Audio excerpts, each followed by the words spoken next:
네, 전일 코스닥 쪽에서는 제약 바이오의 노이즈가 좀 있었고요. 그래도 코스피 지수 외국인들이 일부 돌아오면서 상승에 대한 기대감은 유효한 것 같습니다. 연일 시장에서 핫한 이슈와 업종 그리고 테마에 대한 얘기 네 분과 짚어보고 전략까지 세워보겠습니다. 함께할 분들 바로 만나볼게요. 네, 오늘 이 시간에 책임져 주실 분들은 김민수 대표, 염승환 부장, 김영재 부장, 그리고 화상 전화 연결은 오승주 차장과 되어 있습니다. 네 분 모두 안녕하세요. 네, 그럼 이제 본격적으로 오늘 네 분과 얘기 나눌 이슈 확인해보고 다시 돌아오겠습니다. 네, 쿠팡 때문에 주가 팡 터졌다. 오늘은 쿠팡과 관련된 종목 얘기를 좀 해볼까 합니다. 네 분의 의견 바로 볼게요. 쿠팡 효과에 따른 숨은 종목을 찾아볼 수 있는 시간이 될 텐데 염승환 부장 네이버 밸류체인에 주목하자라고 의견 주셨고요. 김민수 대표는 성장주들의 재조명이 예상된다는 의견입니다. 김영재 부장은 관련주와 경쟁 업체를 주목하자라는 의견이고요. 마지막으로 오승주 차장은 쿠팡이 매기 역할을 한다라고 오늘 한 줄 평가를 주셨습니다. 네, 쿠팡 수혜주라고 해서 다 같은 수혜주가 또 아닐 것 같습니다. 이 중에 진짜를 솎아내는 작업을 오늘 좀 해볼까 합니다. 내부는 우리가 이미 다 아는 그리고 주가가 다 올라간 그런 종목을 소개해 주시지 않을 거니까 오늘 한 분 한 분의 의견을 좀 소중하게 들어보도록 하겠습니다. 먼저 염승환 부장님은 네이버 밸류체인에 좀 주목을 하자라고 말씀해 주셨는데 쿠팡이나 네이버, 카카오, 배달의 민족 등 업력이 짧은 기업들이 최근에 크게 성장하는 모습들이 시장을 통해서 확인이 되고 있습니다. 우리가 네이버 밸류체인에 또 주목을 해야 하는 이유가 뭘까요? 일단 지금 쿠팡 이제 상장 효과로 관련 기업들이 굉장히 뜨겁더라고요. 네. 어제도 보니까 물류업체라든가 또 골판지 회사들도 급등을 하고 있고 거기에 이제 좀 무거웠던 이마트라든가 신세계 또 롯데쇼핑 같은 기업들까지도 이제 같이 이제 온라인에 대한 어떤 이제 가치 재평가 기대감이 이루어지면서 이제 급등세를 좀 보여주고 있는데 역시 네이버도 마찬가지입니다. 네이버도 어떻게 보면 이제 이 온라인 쇼핑에 대한 부분이 좀 히든 밸류였죠. 근데 이 부분이 쿠팡이 상장을 함으로 인해서 가치가 이제 제대로 평가를 받으면서 주가 좀 강세를 보여지는 것 같아요. 특히 이제 거래액 기준으로는 사실 쿠팡보다는 조금 더 우위에 있는 게 사실이고 다만 이제 네이버의 가장 큰 약점 중에 하나가 물류가 없습니다. 이 물류 창고라든가 이런 것들은 안 갖고 있기 때문에 어떻게 보면 이제 네이버는 중개 역할을 하는 거죠. 사실상 가격 비교라든가 그러니까 그런 면에서 당연히 쿠팡보다는 이 온라인 쇼핑에 있어서는 좀 할인을 받는 게 당연한 것 같습니다. 근데 네이버는 그것만 하는 게 아니기 때문에 그런 이제 온라인 쇼핑에 대한 이제 가치 재평가가 조금 이루어지면서 주가 좀 레벨업을 하고 있고 지금 최근에 네이버가 한 목표 주가 대부분 다 지금 50만 원까지 상향을 할 정도로 굉장히 좀 분위기가 좋은 상황인데 근데 최근에 보면 어쨌든 이제 쿠팡 쪽에 관련된 기업들이 좀 올랐다면은 네이버와 좀 연관이 있는 그런 또 중소형주라든가 또 대형주들이 있거든요. 이쪽 네이버 쇼핑과. 그래서 그쪽에 관련된 기업들은 꽤 크게 안 움직인 것 같아서 저는 좀 그쪽에 관련된 기업들 좀 봐야 될 것 같고 특히 이제 결제회사하고 풀필먼트 관련된 기업들 좀 봐야 될 것 같은데 일단 전자상거래 결제액은 앞으로도 꾸준하게 증가할 가능성이 높고 특히 이제 쿠팡 같은 경우 앞으로 투자를 많이 할 텐데 결국 온라인 상거래 시장에 대한 이제 투자가 늘어날수록 당연히 이 결제 시장도 같이 커나갈 수가 있기 때문에 그쪽에 관련된 기업들 좀 보셔야 될 것 같고요. 그리고 풀필먼트라고 이제 어떻게 보면 이제 택배사라든가 아니면 이제 온라인 쇼핑 특히 아마존을 예로 들면 아마존은 이제 입점 업체에 대해서 풀필먼트 서비스를 해주는데 입점 업체는 이제 물건만 가지고 있으면 되거든요. 어느 정도 물건만 있으면 거기에 관련된 배송, 결제 아니면 환불까지 다 아마존이 알아서 해주는 겁니다. 그걸 이제 풀필먼트라고 하는데 그런 서비스를 일단 아마 앞으로 쿠팡도 좀 재개할 것으로 보이고 네이버도 이미 이제 CJ 대한통운과 손을 잡고 LG생활건강 제품에 대해서는 풀필먼트 서비스를 하고 있거든요. 근데 이쪽 시장이 쿠팡을 계기로 해서 더욱더 가속화될 가능성이 높아졌기 때문에 그런 서비스를 하고 있는 업체에 대해서 좀 주목을 해야 될 것 같아서 좀 오늘 한번 두 개에 관련된 종목 좀 말씀을 이따가 한번 드려보도록 하겠습니다. 네이버가 탑픽 종목은 아닌 거죠, 부장님? 네, 네이버 여기서 얘기해봐야 뭐 하겠어요. 이미 다 모른 거, 네. 지금 좀 뒷북인 것 같고 이제 거기서 이제 좀 관련된 기업 중에 못 오른 걸 좀 찾아봤습니다. 알겠습니다. 종목 얘기는 잠시 후에 들어보겠습니다. 저도 쿠팡보다는 네이버 쇼핑을 조금 더 많이 선호하고 이용하는 소비자 중에 한 명인데 김민수 대표님은 쿠팡 많이 이용하세요? 랭커님이 안 쓰신다고 그랬죠, 쿠팡. 네, 맞아요. 네. 온라인 쇼핑은 그냥 네이버만 쓰시는 걸로. 네. 네. 저는 개인적으로 쇼핑할 때 전자제품 같은 경우는 이제 온라인으로 사는데 막상 뭐 식품이나 이런 쪽은 아직 꼰대인가 봅니다. 네. 직접 가서 만져보고 오프라인 마트로 가시는군요. 예, 냄새도 맡아보고 뭐 이렇게 하는 게 훨씬 더 좋은데 그래야 사람 사는 냄새도 나고 좀 그런 것 같은데 요즘 대세는 그래도 다 이렇게 프레시 배송인가요? 뭐 이런 네. 쪽으로 나가는 게 대세가 아닌가 싶은데 아직 안 바뀔 것 같습니다. 여전히 네. 그럴 것 같고요. 네. 근데 일단 쿠팡을 바라보면서 이제 느끼는 거는 지금 이제 기업 가치에 대해서 여러 가지 얘기가 나오는데 특히 아직 뭐 상장 주식 수나 뭐 발행 가격 나오지 않다 보니까 일단 추정이 들어가게 돼도 한 뭐 30억 지금 보니까 한 30조에서 50조 정도까지가 되지 않겠느냐라고 얘기를 하고 있는데 그러면 지금 카카오나 네이버가 또 재조명을 받을 수밖에 없는 게 지금 뭐 한 45조, 65조 이 정도라고 하게 되면 당연히 쿠팡보다는 더 받아야 되는 게 아니냐라고 나오는 논리는 쉽게 말씀드리면 성장주에 대해서 다시 재조명이 받는 분위기가 아닌가 생각됩니다. 그만큼 아직 어떤 저금리 기조 쪽에서 나오는 성장주의 여러 가지 변화, 대표적으로 과거에 BBIG였죠. 이쪽도 바이오는 좀 빼고요. 나머지 BIG는 계속 외국인들이 매수를 하는 기조와 함께 주가 흐름들 계속 강한 변화다라고 하게 되면 이쪽에서 투자 아이디어를 찾는 게 더 중요하지 않을까 생각되고 있고요. 쿠팡은 또 비교를 하다 보니까 미국 시장에서 최근에 상장된 종목 중에서 도어대시라고 있습니다.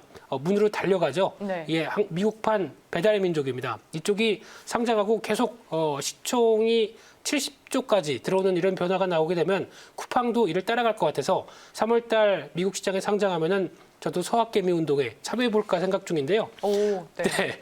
그런 쪽으로 봤었을 때 아마 관련주들은 오늘 정도가 좀 단기 정점이 나오지 않을까 생각되고 있고 어떤 다시 쿠팡이 상장될 무렵 쪽에 그때 다시 변화가 나온다고 하게 되면 약간 기간 조정은 좀 필요하지 않을까라는 쪽에서 어떤 공격적으로 지금 뭐 대응하는 건 바람직하지 않지 않나. 차라리 성장주 쪽에서 답을 찾자 이렇게 말씀드리겠습니다. 네, 동방이나 뭐 KCTC, KTH 등등 이미 뭐 시장에 다 알려진 쿠팡 관련주 그런 종목들 말고 시대 흐름과 산업의 변화 측면에서 얻을 수 있는 투자 아이디어가 뭔지 오늘 이제 네 분과 얘기를 좀 나눠보고 있습니다. 일단은 성장주 쪽에서 답을 찾자라고 말씀해 주셨고 그중에 하나가 인터넷 업종이 될 수 있다라고 얘기를 해주시는 것 같습니다. 네, 김영재 부장님, 네이버도 그렇고 이마트도 그렇고 쿠팡 상장을 계기로 지금 국내 이커머스 업체들의 주가가 재평가가 되고 있습니다. 오늘 관련주와 경쟁 업체 주목해 보자라고 말씀해 주셨는데 이게 뭐 국내 이커머스 업체들 뭐 그 안에서도 비교를 하려면 우리가 뭘 좀 기준으로 삼아야 되는 거예요? 글쎄요, 뭐 제가 볼 때는 기준점이라고 할 것 같으면은 얼마나 그 기업이 유통기업으로서 뭐 쿠팡과 비슷한 어떤 형태를 갖고 있느냐 뭐 이런 것도 볼 수가 있겠는데, 근데 저는 사실 뭐 주식을 투자하는 입장에서는 사실 뭐 쿠팡 상장을 인해서 관련주가 막 급등하고 이런 걸 쫓아갈 필요는 없다라고 보고 있는 입장인데, 그래도 사실 뭐 관련주 중에서 그나마 좀 지금이라도 뭐 사도 좋은 종목들이 저는 이제 경쟁 업체다라고 보고 있는데, 사실 쿠팡 상장이 우리나라의 물류라든지 유통 업계에 상당히 좀 한 단계 발전을 가져올 수 있는 어떤 그런 이벤트가 충분히 될 수 있다.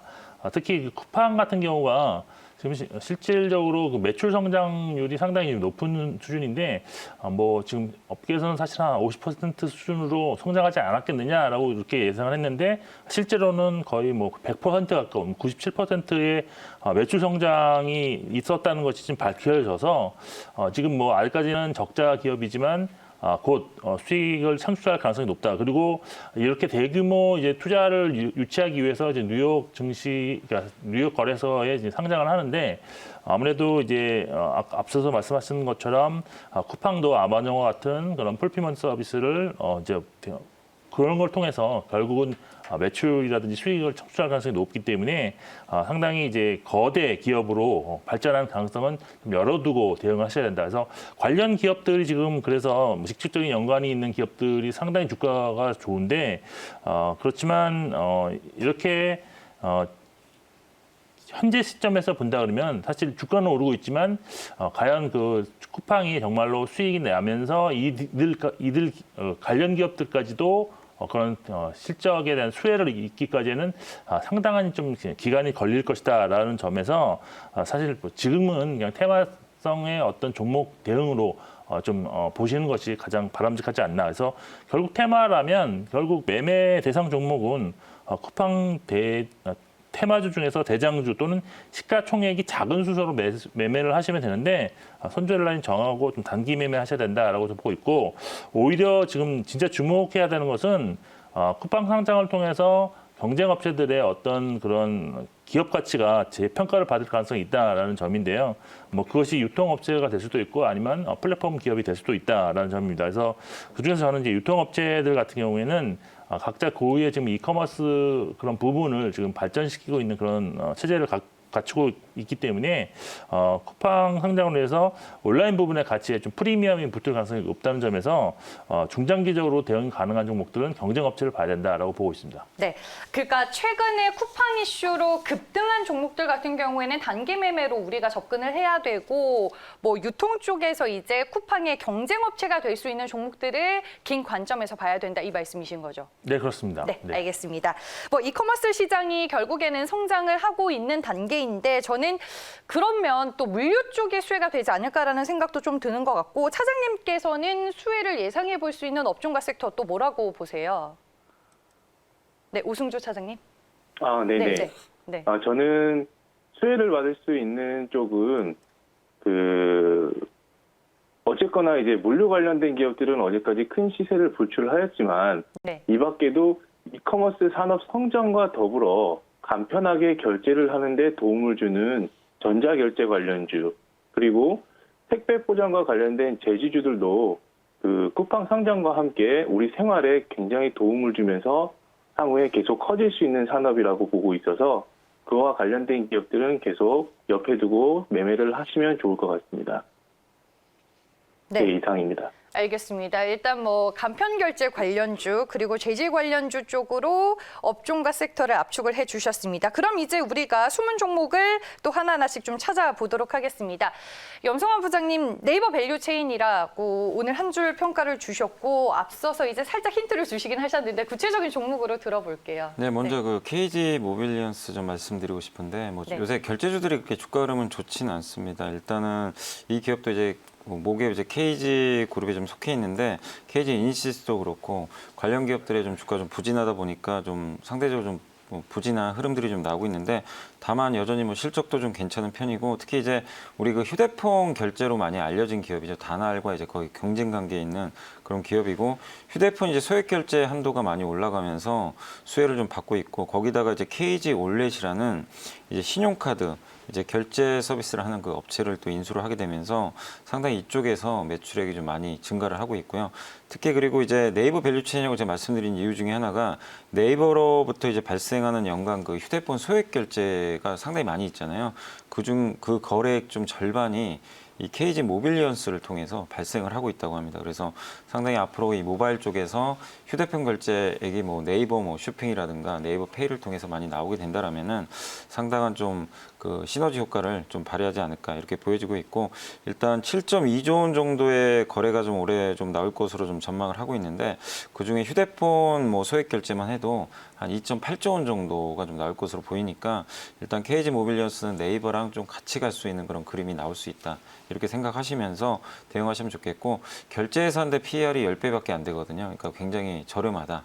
이렇게 말씀을 드리고 싶고 네. 두 번째 이제 다들 예상하셨겠지만 CJ 대한통운이고 CJ 그룹과 네이버의 관계가 굉장히 좋잖아요. 얼마 전에 그 지분 교환을 할 정도로 그리고 이미 CJ 대한통운이 이제 그 네이버로부터 일부 이제 입점사에 대해서 풀필먼트 서비스를 제공하고 있고 사실 네이버가 제일 약점이 이 물류가 없어요. 물류를 안 갖고 있기 때문에 쿠팡에 비해서 열의를 보이고 있는데 그거를 CJ 대한통운과의 제휴를 통해서 확실히 커버하겠다는 그런 전략을 좀 그 제시를 했습니다. 그렇게 되면 CJ 대한통운도 앞으로 성장할 수 있는 룸이 네이버를 통해서 나올 수가 있기 때문에 긍정적이고 다만 이제 택배 가격 언제 올라가느냐 이게 좀 관건인 것 같은데 택배 가격은 좀 최근에 어쨌든 이제 공급도 좀 부족한 상태고 택배 기사들에 대한 이제 처우 개선 뭐 이런 비용들 때문에 여러 가지 좀 이제 명분들은 좀 생긴 상황이거든요. 그래서 조만간 택배 가격 인상에 대한 그 부분들이 가셔야될 수 있기 때문에 그런 부분들 한번 기대하시면서 좀 보유를 해보시면 좋을 것 같습니다. 네, 알겠습니다. 카카오페이 진짜 편하고 좋은데 네, 오늘 이제 관련 종목으로는 KG 모빌리언스와 CJ 경제 대한통운 말씀을 해주셨습니다.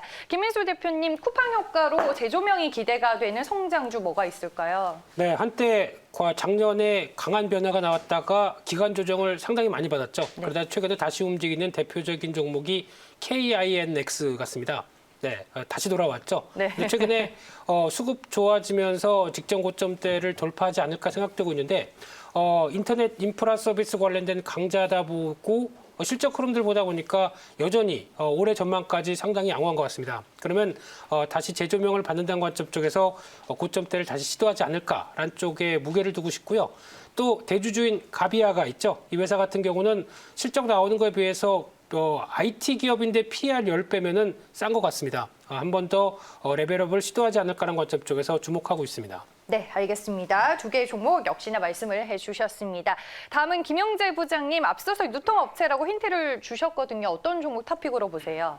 근데 뭐 다들 알고 계시는 뭐 유명한 종목인데 이마트 같은 경우가 그 중에 하나인데요. 지금 시가총액이 한 5조 2천억대 정도 됩니다. 근데 만일 쿠팡이 상장 이후에 정말로 지금 예상하고 있는 대로 뭐 30조 원에서 55조 원 이상의 가치를 평가가 받는다면 현재 그 쿠팡을 제외한 이커머스 그 성장이 높은 이마트에 좀 주목할 수밖에 없다라고 저는 보고 있는데 이마트 같은 경우는 지금 이커머스 쪽인 그 스타컴 매출이 4분기에만 지금 전년 대비만 40% 좀 증가하는 그 모습을 보였고 또 2020년 전체로도 36%의 그런 성장을 기록을 했습니다. 그래서 상당히 이쪽 온라인 쪽에서는 앞으로도 성장이 뭐 쿠팡을 제외하고는 빠르게 진행될 가능성이 있는 유통업체다라고 보고 있는데 최근에 그 기관이라든지 외국인이 상당히 수급이 들어오면서 상당히 좋아졌습니다. 그래서 이런 점은 좀 참고하시면서 꾸준히 좀 매수 보유하시는 것이 좋지 않겠느냐라고 보고 있고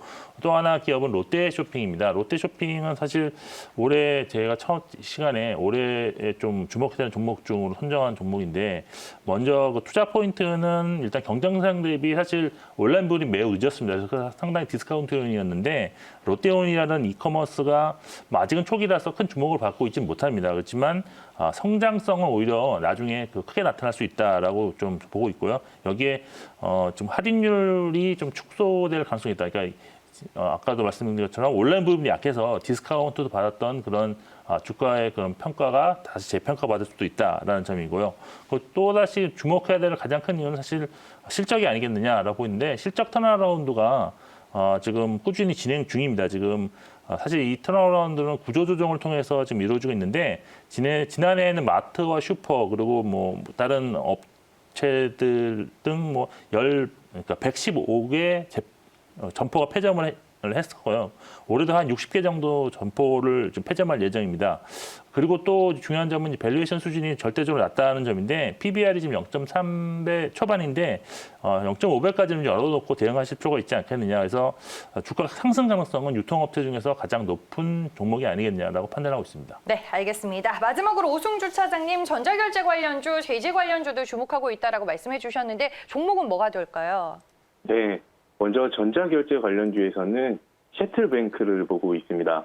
가상계좌, 펀뱅킹 등 금융 서비스 비즈니스를 하는 기업입니다. 즉, 더 편리하게 결제하는 데 도움을 주는 기업입니다. 2019년에 상장한 이후 줄곧 횡보하는 주가 흐름을 보이고 있지만 재무제표 및 실적을 보면 2015년부터 매년 매출액이 성장하고 있고 순이익도 꾸준히 증가하는 모습을 보이고 있습니다. 전자결제주들이 최근 시장에서 소외를 당하고 있는데 실적은 꾸준히 우상향 중이라 이번 쿠팡 상장을 계기로 전자결제주 중에 셔틀뱅크가 재평가될 가능성이 있습니다. 다음으로 골판지 관련주 중에 아세아 재질을 보고 있습니다. 요즘 아파트 현관에 택배박스가 쌓이는 모습을 흔히 볼 수 있고 쓰레기 분리수거의 주요 대상은 박스입니다. 최근 반도체와 함께 시장에서 쇼티지 얘기가 나오는 분야가 택배 박스 분야입니다. 아세아 재질은 원지 제조부터 상자 제작까지 자회사를 통해 수직 계약을 탄탄하게 이뤄놓은 덕에 향후 안정적인 실적을 기대할 수 있습니다. 얼마 전 대림제지가 4분기 호실적을 발표하고 좋은 주가 흐름을 보였었는데요. 아세아 제지도 조만간 4분기 실적을 발표할 텐데 주가에 큰 모멘텀이 될 수 있다고 판단합니다. 네, 알겠습니다. 쿠팡 효과로 우리가 또 시장에서 찾아볼 수 있는 숨은 종목들 2가지씩 오늘 말씀을 해주셔서 마지막으로 토픽 종목 하나씩만 빠르게 듣고 이 시간 마무리하겠습니다. 김민수 대표님. 네, KINX 가겠습니다. 네, 염승환 부장님. 네, KG 모빌리언스 하겠습니다. 김용재 부장님은요? 저는 롯데쇼핑으로 하겠습니다. 오승주 차장님. 예, 저는 셔틀뱅크로 가겠습니다. 네, 알겠습니다. 네 분 말씀 오늘 여기까지 듣고 정리하겠습니다. 고맙습니다.